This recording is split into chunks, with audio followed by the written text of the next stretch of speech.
Mesdames, Messieurs, bonjour, bonsoir, dépendamment côté ou écouter ou regarder nous, c'est Pasteur Harold Dufresne pour le compte de Christian Synagogue Ministry, enseignement qui transforme. Tout d'abord, nous dit bon Dieu merci pour l'opportunité pour nous capables de présenter. Vivre, c'est apprendre à mourir. Et nous dit bon Dieu merci de ce que vous pourrez prêter toute attention parce que c'est un sujet qui est définitivement pertinent d'intérêt. Alors, un sujet que nous tendons trop peu, il faut souvent dans des situations qui ne pas prêter à enseignement. Alors, gardez l'écoute. Nous prenons un plaisir pour nous capables de partager parole bon Dieu dans une situation qui est réellement difficile. C'est un sujet normalement qui est facile. Et en pile monde tourne off quand il s'agit de la mort. Mais maintenant, nous voulons attirer attention, il fait partie de la réalité de la vie. Et pour certains, nous espérer, objectif nous, c'est porter remède, porter compréhension. Vivre, c'est apprendre à mourir. C'est comme qui dirait, n'a pas passé un moment qui est très difficile, qui n'a pas d'explication. Nous qu'a dit, nous sommes en train de vivre les pires tragédies de tous les temps. C'est quoi? Qu'est-ce que ça signifie tragédie d'abord? Tragédie, c'est une situation de panique, une situation d'inquiétude, une situation qui donne la souffrance, qui donne hésitation, la tristesse, la peur du lendemain, etc. Mais quand il s'agit d'une tragédie sociale fait référence à un événement profond, souvent évitable. Souvent, nous sommes capables d'éviter, mais qui causait souffrance, qui causait une injustice généralisée au sein de la société. Contrairement aux tragédies personnelles nous fait référence à un mot tragique que moi-même personnellement, moi fait expérience quelques mois de cela, à un proche à moi-même qui nous a considéré une tragédie. Mais cependant, non, quand il s'agit de tragédie sociale, eh bien, il impliquait des problèmes systémiques tels que la pauvreté, eh bien, le racisme, l'inégalité sociale, la violence, la corruption, pour ne citer que ça, qui touchent des communautés ou des groupes de personnes tout entières. Ces tragédies sont souvent enracinées dans des structures sociales, telles que économiques ou politiques, et peuvent rester pendant longtemps en raison de la négligence, de la discrimination ou bien de manque d'intervention et par des autorités concernées. Mais même les que nous comprenons sa tragédie, mais gagne docteur Miles Monroe, regretté mémoire, qui dit que la plus grande tragédie à la vie n'est pas la mort, mais une vie sans objectivité. Voilà. Pour ceux-là qui fait expérience de la tragédie mortelle, eh bien, nous voulons dire que ce n'est pas la pire tragédie, mais tragédie qui est plus dangereuse et qui est tragique, si vous permettez de se pléonas, eh bien, c'est une vie qui sans objectivité. C'est ça nous parlons trop. Prêtez attention. Eh bien, c'est l'apôtre Paul qui, sous l'inspiration du Saint-Esprit, eut à crier « Ô mort, où est ta victoire? Ô mort, où est ton aiguillon? » L'aiguillon de la mort, c'est le péché. Et la puissance du péché, c'est la loi. Grâce soit rendue à Dieu qui nous donne la victoire par notre Seigneur Jésus-Christ. Selon 1 Corinthiens 15, 55 à 57. Donc, Jésus-Christ lui-même, il t'a dit, je suis la résurrection et la vie. Celui qui croit en moi vivra même s'il meurt. Et celui qui vit en croyant en moi ne mourra jamais. C'est seul Jésus-Christ qui a fait une déclaration comme ça. Parce que c'est lui-même seul qui sortit vivant dans la mort et qui était un tombeau vide que tout le monde a après jusqu'à présent. Et la Bible nous enseigne que la mort physique comme un passage de l'existence terrestre à la vie éternelle avec Dieu ou la séparation éternelle d'avec lui. Donc, la mort n'est pas la fin de la vie. Ça fait que ce n'est pas la plus grande tragédie alors. C'est une transition. Ouais, c'est un passage. Mais une traversée vers l'au-delà. Simplement et uniquement ça. La mort, on traversé vers l'au-delà. Eh bien, ce qui inspire le grand philosophe Lucius Sénèque, qui eut à dire qu'il faut toute une vie pour apprendre à mourir. Ça, c'est profond. Eh bien, nous croyons que ça tombe dans le même contexte de la prière de Moïse. La prière de Moïse que nous venons dans Somme 90, nous capable de toutes sommes dans soufflet. Mais nous apprenons verset 12 ans, que Moïse dit, Seigneur, apprends-nous à bien compter nos jours, afin que nous appliquions notre cœur à la sagesse. Voilà. Eh bien, première question à poser, qu'est-ce que ça veut dire? Apprends-nous à bien compter nos jours. D'abord, nous devons connaître que la durée de notre passage sur la terre n'est pas infinie. Qui veut dire chaque jour, yo compté. Chaque jour qu'on ouais, c'est lui que vous gagnez. Donc, nous sommes enfin des pèlerins dans le monde. N'importe quoi où sur la terre, c'est pèlerin parce que c'est pas ce qui va passer. Et si jamais ou sur un terrain qui pas natal, eh bien, il y aurait ça immigrant. Est-ce qu'on connaît ça? Est-ce qu'on comprend qui côté brali? Voilà.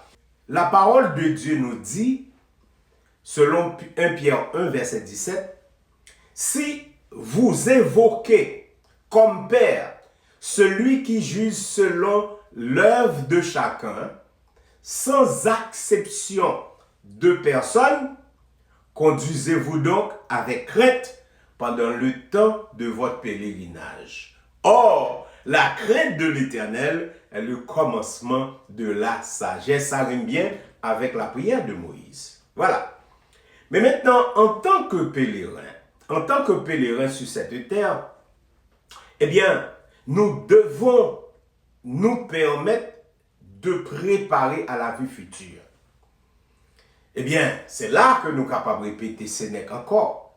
Vivre, c'est apprendre à mourir.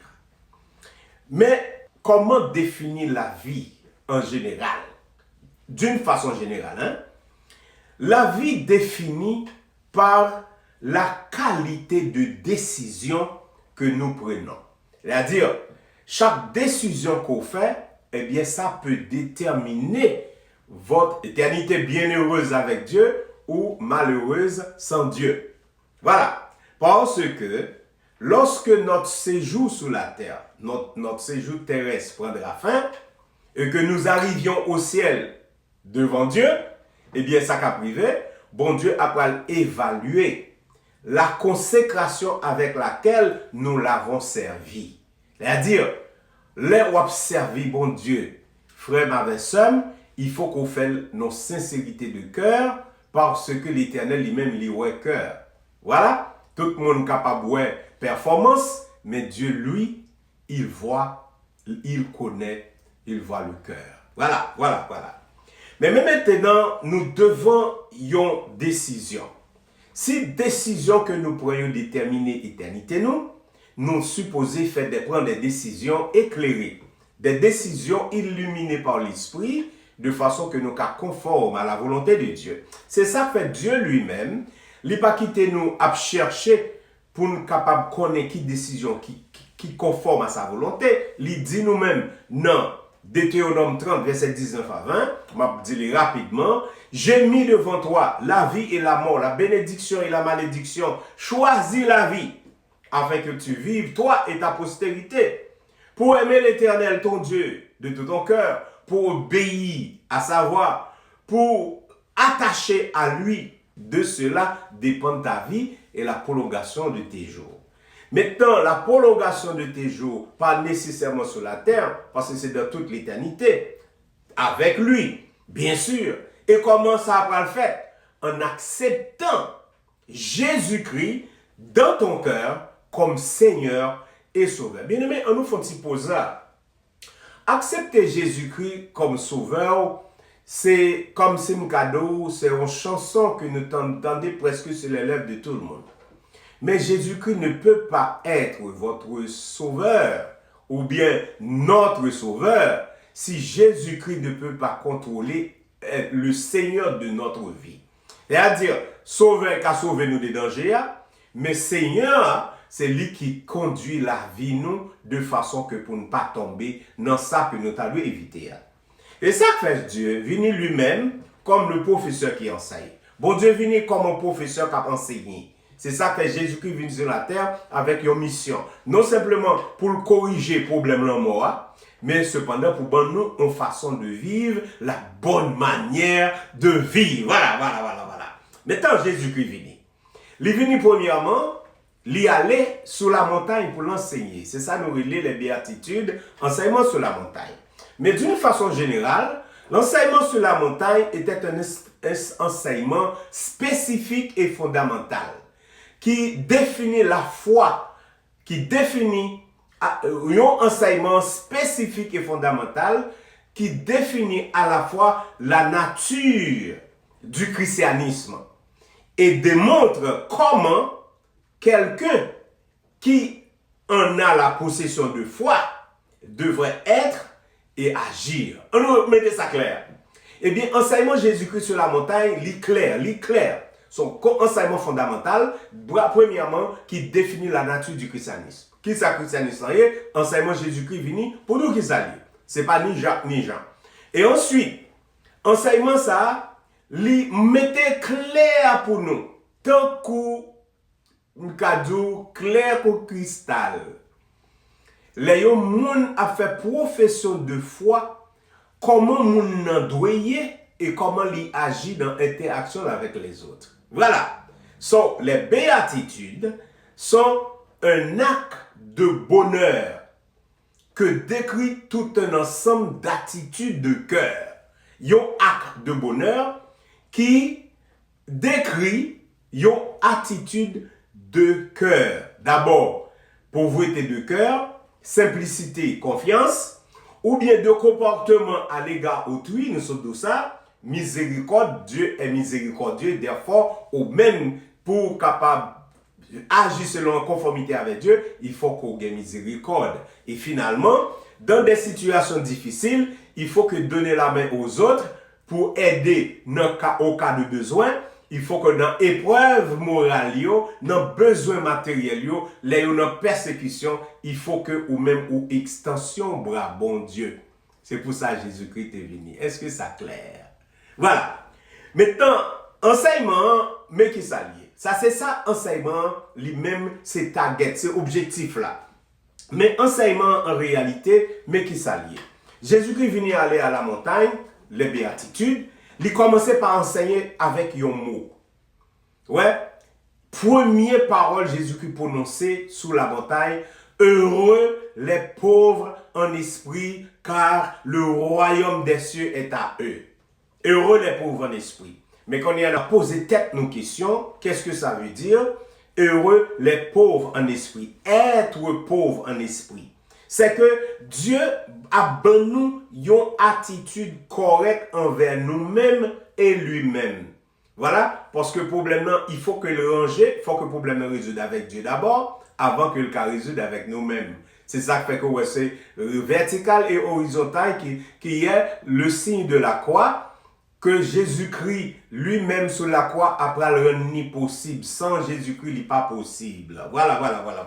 Nous devons nous voir comme portant une dette. C'est ça que veut dire être pauvre en esprit, pauvreté en esprit. Nous avons une dette de péché devant bon Dieu. Dette de péché devant bon Dieu, c'est Isaïe 59, je crois, 1 à 5, qui dit nous que, comme nous fait faillite devant Dieu, parce que Esaïe dit nous que c'est pas Dieu bon Dieu qui parle, c'est pas même qui coûte pour le pas prendre nous, pour le pas porter nous secours, mais ce péché nous qui constitue un abîme entre nous-mêmes et Dieu. En d'autres termes, être pauvre en esprit, ça veut dire être obéissant. Obéissant comment? Jésus veut que nous reconnaissions humblement que nous avons besoin de lui. Mais c'est ça nous se dit, oui. Il n'est pas possible sans Jésus. Il n'est pas possible sans Jésus. Et finalement, pauvre en esprit veut dire être humble. Sa humilité. L'humilité est la prise de conscience que tous vos dons et bénédictions proviennent de la grâce de Dieu. C'est pas Jacques 1er, verset 17 dit nous, tout don parfait, toute grâce infinie viennent de Dieu. Fin le verset à peut-être. Avoir la pauvreté d'esprit signifie être complètement vide et ouvert à la parole de Dieu. Avoir la pauvreté d'esprit, être complètement vide et ouvert à la parole de Dieu. Seuls les pauvres en esprit apprécient pleinement la richesse divine.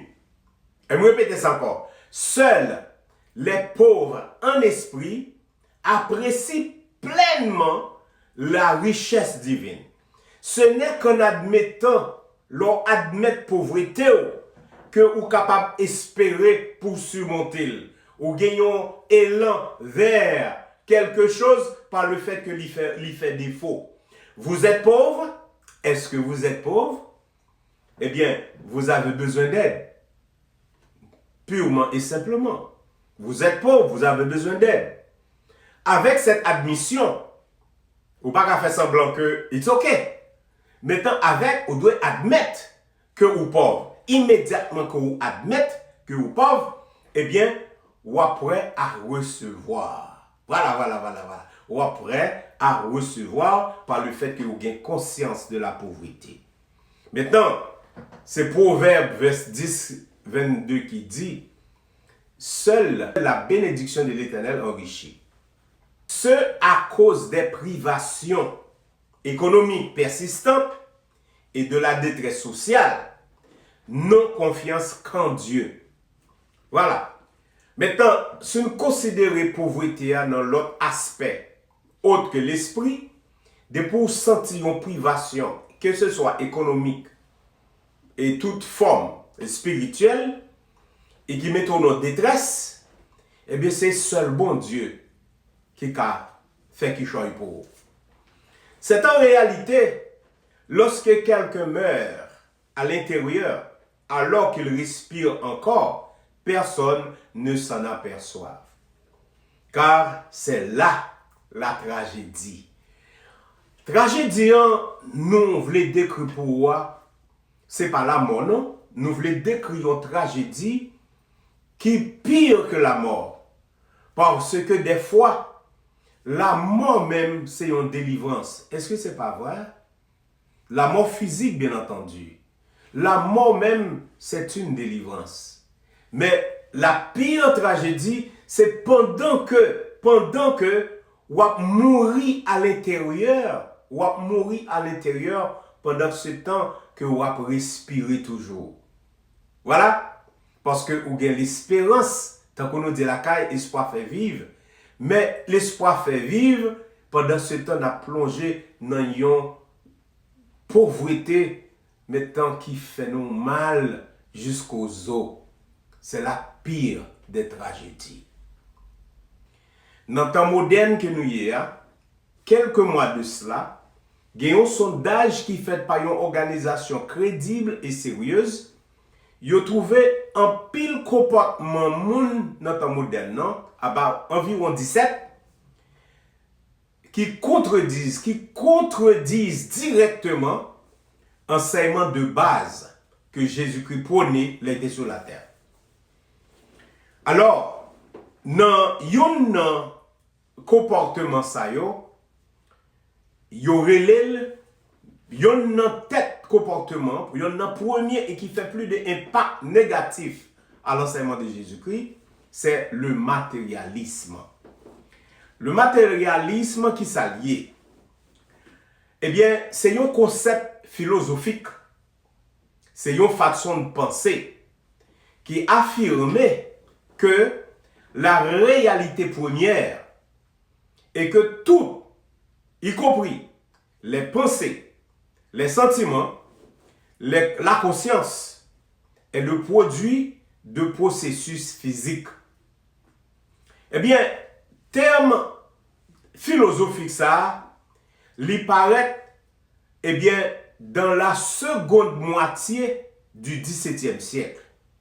Entre parenthèses, mes frères et sœurs, dans l'autre vidéo nous allons faire, je vais nous plus précision sur le moment ça, sur l'époque ça. Mais pour qu'on y ait, eh bien, thème ça, dans la deuxième moitié du XVIIe siècle, il désignait une philosophie qui niait l'existence de substances spirituelles.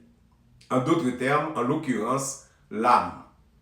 Eh bien, l'on prônait le matérialisme selon maintenant et concept philosophique ça, il n'y a pas quoi un homme. Il y a quoi toute bagaille physique, toute bagaille visible et tangible. Alors que tendance ça, l'opposé à un autre concept, ça c'est théologique, que relève le dualisme. Pas oublier le matérialisme et le dualisme. Dualisme, non, eh bien ça que dualisme admet. Il admet que au lieu que c'est une seule substance qui est la matière, eh bien c'est deux substances distinctes que yon avec l'autre, ou pas qu'à yon sont pas l'autre. Yon et do comprennent l'autre. Comprenez ça très bien. Tant coup, ténèbres et lumière. Lumière brillait dans ténèbres et ténèbres existait les pas de lumière. Voilà, tel que nous voyons l'esprit et la matière. Alors c'est bon Dieu seul qui créait la matière d'ailleurs et puis qui a metté l'esprit dans la matière. N'après ça puis devant. Eh bien, le dualisme, pour donner un exemple de dualisme, c'est le dualisme, il y a deux dichotomies en théologie. Eh bien, tant que la vie en mort, moun perd la vie, moun remet la vie, mais on perd en mort. Mais yon explique l'autre. Lumière et ténèbres, nous disons ça, bien mal, yon et do comprendre l'autre. Vérité, mensonge, bonheur, malheur, et finalement, homme, femme. Dans la création, bon Dieu, il crée yon bagay père, de façon pour yon expliquer l'autre, yon aider l'autre, qui veut dire que même la création de la femme et l'homme, c'est pour la procréation. En d'autres termes, et le matérialisme, c'est un problème de pensée, pour nous continuer. Mais en d'autres termes, avant que nous rentrions plus fond, nous avons dit que la possession matérielle en soi, il pas un problème. Mais on connaît qui plus gros problème qui posé dans la société à cause de la pensée du matérialisme ou bien la vie du matérialisme, c'est que c'est l'obsession des possessions matérielles. Obsession des possessions matérielles. Eh bien, avec obsession ça, il est facile pour nous oublier action et attitude yo ta doué gagner tel que ça Jésus-Christ enseigné. Voilà, action et attitude. Voilà. À mesure que la société a évolué depuis l'apparition du temps moderne, dans la prochaine vidéo, on a fait 6 références pour vous. Eh bien, l'important pour nous parler, c'est ça que fait coucher une synagogue, nous venons pour nous mettre en bémol dans la musique mondiale, dans la société. Pour nous, il faut un temps pour nous réfléchir. C'est ça que nous fait. Invitons à réfléchir sur une série de bagages qui est important pour la vie. Eh bien, choix que nous faisons, façon que nous vivions, n'est pas à la hauteur de la sagesse intemporelle que Jésus-Christ a enseignée. Alors, est-ce que m'a parlé avec le monde religieux ou bien les chrétiens, les croyants? Est-ce que m'a parlé le monde séculier, le monde qui pas quoi? Eh bien, pour information, on a parlé avec tout le monde qui est sur la terre. Indistinctement. Ou même qu'à parler, attendez, c'est que ou pas croire dans Jésus-Christ, eh bien, il est facile pour capable comporter comme c'est vous-même qui propre boss, mais propre mettre tout. En réalité, nous connaissons. Et passage sur la terre, l'y compter. Maintenant, dans culture de consommation moderne, souvent, l'accumulation du bien matériel est plus important que le bien-être spirituel. Est-ce que m'entend? L'accumulation de biens matériels dans le monde moderne, dans la culture de consommation moderne, les privilégier l'accumulation de biens matériels plutôt que bien-être spirituel. Pourtant, Jésus-Christ soulignait l'importance richesse spirituelle par rapport aux possessions matérielles. On nous regarde dans Matthieu, au vidéo dans Matthieu, à partir du verset 19 au verset 21, mais m'appeler simplement verset 21 pour. Verset 21 dit, car là où est ton trésor, là aussi sera ton cœur. Est-ce que c'est pas vrai? Jésus-Christ mettait accent sur la richesse spirituelle, tant comme d'absolu, que sur les possessions matérielles. Maintenant, les conséquences.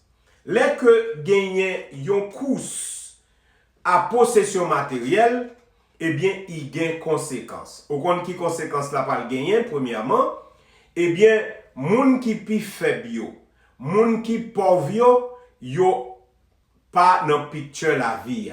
Non simplement pas de valeur, pas d'importance, mais yo vi négligé et marginalisé. Voilà. Jésus-Christ lui constamment montré compassion. C'est pas la compassion dans parole non, lui montrer dans action. Lui montrer compassion pour les pauvres, pour les malades et les membres marginalisés de la société. Est-ce que c'est vrai? Jésus-Christ enseignait aux disciples à prendre soin des moins fortunés. Eh bien, pour eux, qu'à traiter moins fortunés avec dignité et respect. Est-ce que c'est pas vrai? On regarde Matthieu chapitre 25. On peut lire tout Matthieu chapitre 25. Mais pour enseignement, on a regardé simplement verset 40. Côté Jésus qui déclarait, en vérité, je vous le dis, tout ce que vous avez fait à l'un de ces plus petits, de mes frères et sœurs, c'est à moi que vous l'avez fait. Est-ce que c'est pas vrai? Pourtant, dans notre société moderne, il est aisé d'ignorer le sort de ceux qui sont dans le besoin. C'est pas vrai, c'est pas ça n'a vivre. Dans le temps moderne, non. Eh bien, c'est pas un malheur qui fait un état où il y a. Eh bien, c'est ça par regard des gens. Mind your business. C'est pas vrai? Eh bien, Jésus-Christ pas enseigné nous ça. Surtout, gens qui sont les chrétiens. Jésus-Christ mettez nous en garde. Il montre nous pour nous capables de faire un devoir, pour nous capables d'appliquer enseignement lié. C'est pour ça que enseignement Jésus vient pour enseigner la bonne manière de vivre. Pour nous créer une communauté plus compatissante, inclusive, où le bien-être de chacun est valorisé et nourri.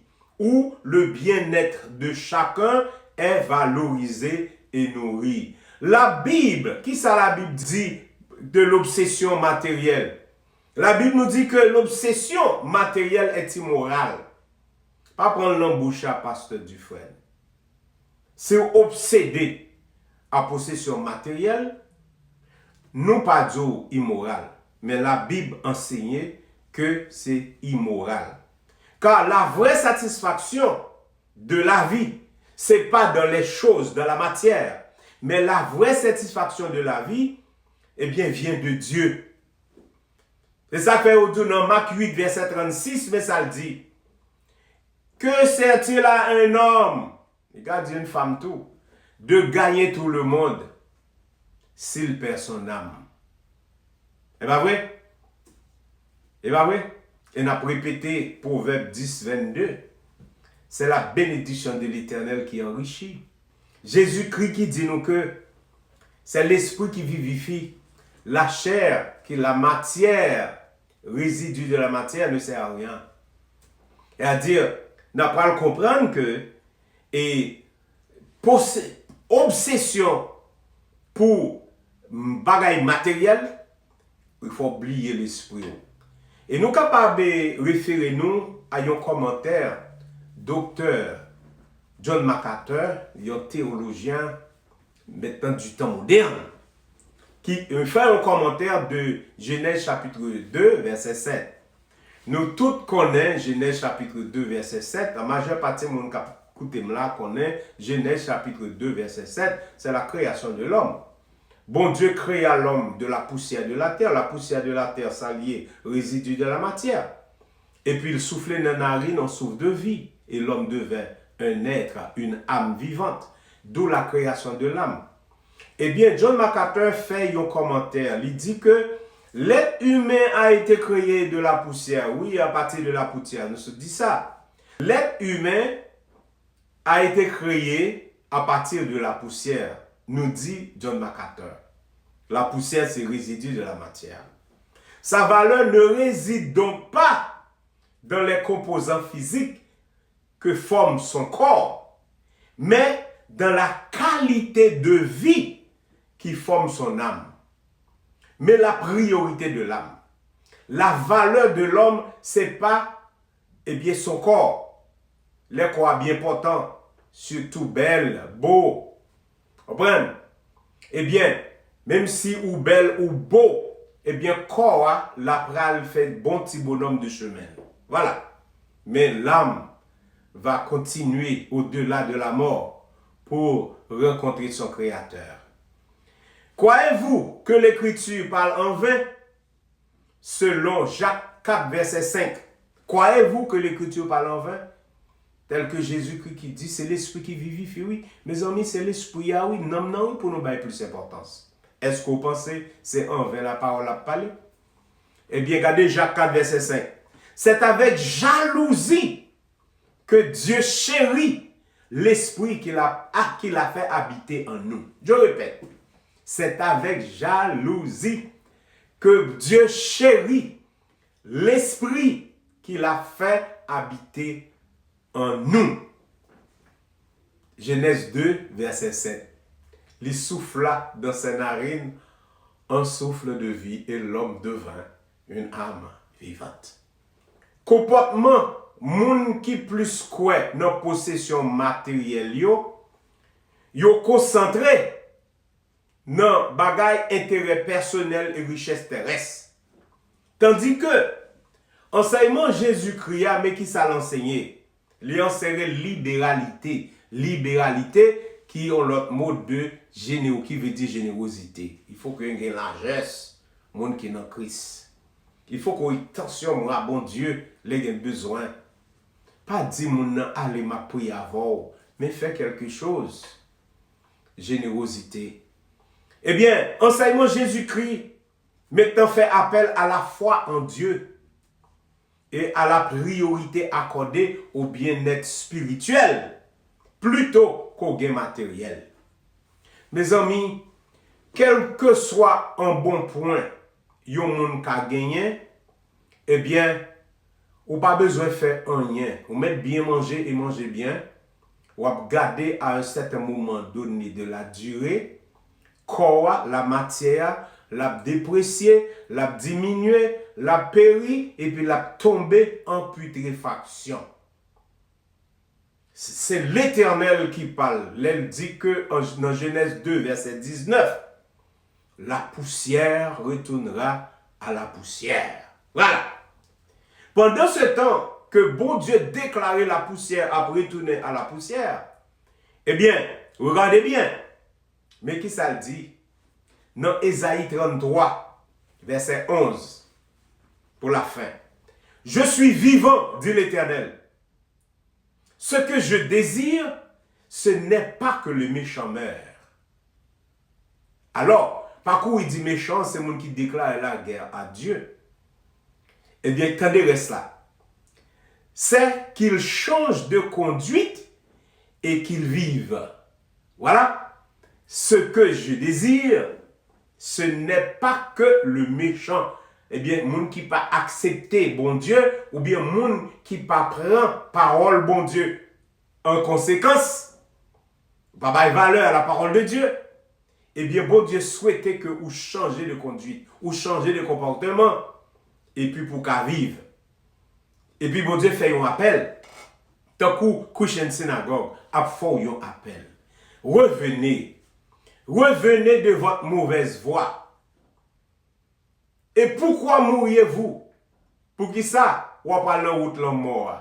Revenez de votre mauvaise voie. Façon qu'on comportez. Ou bien ça qu'on fait, qu'on pensait que qu'on toute bagaille et pourtant c'est Dieu laver main sur la terre. L'Éternel dit, maison d'Israël, pourquoi mourriez-vous? D'Israël ici, c'est la préfiguration de l'Église. Pourquoi mourriez-vous, l'Église d'aujourd'hui, l'Église du temps moderne? Revenez à Dieu, afin que vous viviez. N'a pas souhaité que nous t'aider aidé à comprendre, ça nous entend par la tragédie, la pire des tragédies du temps moderne. Et que dans quelques semaines, nous allons présenter, faire suite à la vidéo ça, pour nous présenter le méfait du matérialisme à la foi chrétienne et comment l'éviter. Nous allons présenter dans quelques semaines qui viennent. Nous souhaitons que vous restez branchés pour regarder la vidéo ça. Très important, le méfait du matérialisme à la foi chrétienne et comment l'éviter. Ok? Et dans le texte que nous allons utiliser, Romains chapitre 8, verset 1er au verset 8. Et nous allons focus sur Romains chapitre 8, verset 6, qui dit nous que l'affection de la chair, c'est la mort, même au mort. Tandis que l'affection de l'esprit, c'est la vie éternelle qui donne la paix dans le cœur. Voilà. Mesdames, messieurs, merci pour l'attention. C'est serviteur pasteur Harold Dufresne. Nous avons un rendez-vous pour semaine prochaine, dans quelques 2 semaines. Au rendez-vous dans quelques 2 semaines. Eh bien, au café commentaire, au cap relais nous dans Couchen Synagogue numéro personnellement, c'est 954 673 0035. Au cap relais personnellement, parce que sujet ça, moi besoin de nous commenter sur lui, nous besoin de nous poser questions sur lui, et surtout l'autre vidéo nous pas le faire, nous pas demander pour nous capables de réagir. Parce que il va y avoir du pain sur la planche. Vous mettez comme sur parole. Que Dieu vous bénisse. Que Dieu vous garde. Amen. Merci bon Dieu pour ta pouvoir. Yon côté l'esprit ou à travail. Synagogue chrétien, le ciel et son la vie. Cap touche cœur, cap changer l'esprit. Synagogue chrétien, merci pour. Yon l'école pour l'homme qui perdit ou Dieu. Avec parole ou nous jouons changement. Bon Dieu, nous dit merci pour parole ou. Non présence où nous jouons lumière. Parole Jésus cap cherche fait noir. Yon l'église cap pensé et vérité. Cap levé yon génération renforcée. Synagogue chrétien, merci pour. Yon l'école pour nous.